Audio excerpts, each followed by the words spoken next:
Assalamualaikum warahmatullahi wabarakatuh. Perkenalkan, nama saya Santika Fitri Amalia dari kelas Akuntansi A 2020. Saya di sini akan menjelaskan beberapa pertanyaan yang telah saya baca.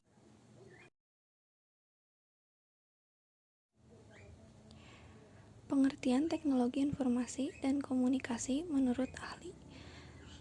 Menurut Martin, pada 1999, teknologi yang tidak hanya pada teknologi komputer yang digunakan untuk memproses dan menyimpan informasi, melainkan mencakup teknologi komunikasi untuk mengirimkan atau menyebarluaskan informasi.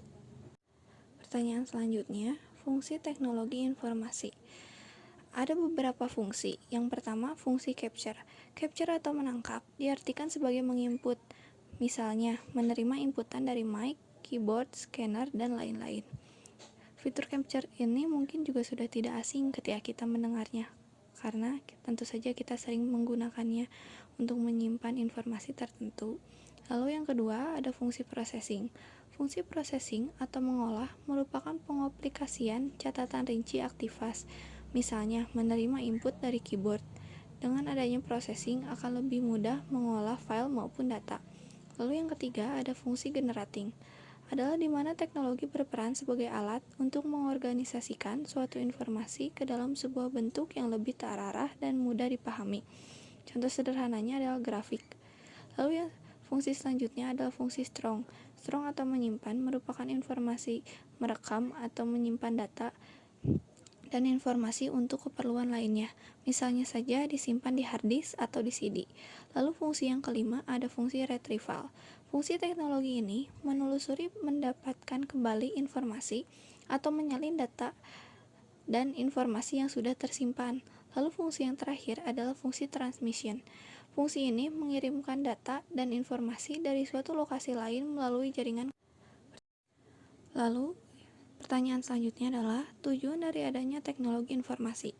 Tujuan teknologi informasi dan komunikasi adalah untuk memecahkan suatu masalah, membuka kreativitas, dan meningkatkan efektivitas dan efisiensi dalam melakukan suatu pekerjaan. Jadi dapat dikatakan, karena dibutuhkannya pemecahan masalah, membuka kreativitas, dan efisiensi manusia dalam melakukan pekerjaan, menjadi penyebab atau acuan diciptakanlah teknologi informasi ini. Dengan adanya teknologi informasi ini membuat pekerjaan menjadi lebih. Lalu pertanyaan selanjutnya adalah manfaat berdasarkan kebutuhannya. Ada berbagai macam manfaat berdasarkan kebutuhannya. Pertama, manfaat pendidikan.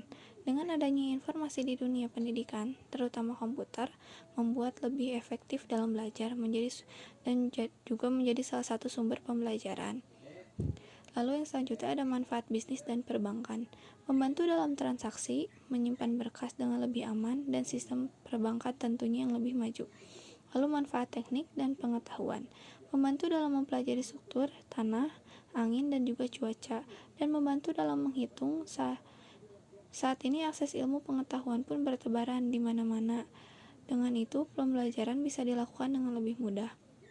Lalu ada manfaat kedokteran, memudahkan dalam mendiagnosa suatu penyakit dan mengambil gambar semua organ tubuh dengan komputer. Bahkan, teknologi merupakan bagian yang tidak bisa dipisahkan dengan bidang kedokteran. Lalu manfaat selanjutnya ada manfaat pemerintahan. Dapat diaplikasikan dalam mengolah suatu data dan informasi yang ditujukan kepada masyarakat. Contohnya saja saat ini, di saat kita dilanda pandemi, teknologilah alternatif pemerintah dalam memberikan informasi yang akurat.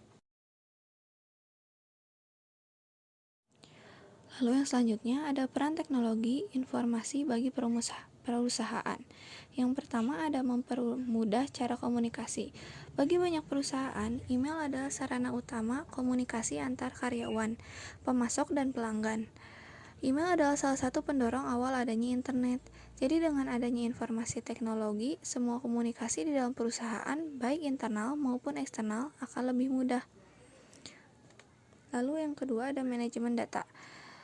Deretan lemari arsip berisikan dokumen-dokumen perusahaan, namun sekarang sudah tidak dibutuhkan lagi dengan adanya database.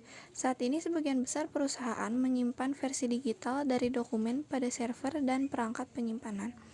Lalu ada Customer Relationship Management, sebuah sistem yang dapat menangkap setiap interaksi perusahaan terhadap para pelanggan, sehingga data kronologis pelanggan jika sewaktu-waktu dibutuhkan. Salah satu contohnya adalah pelanggan yang menghubungi call center karena mendapat masalah mengenai informasi pengiriman barang yang ia pesan.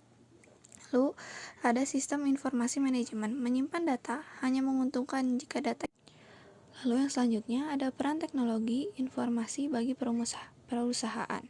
Yang pertama ada mempermudah cara komunikasi. Bagi banyak perusahaan dapat digunakan secara efektif. Perusahaan progres menggunakan data itu sebagai bagian dari proses perencanaan.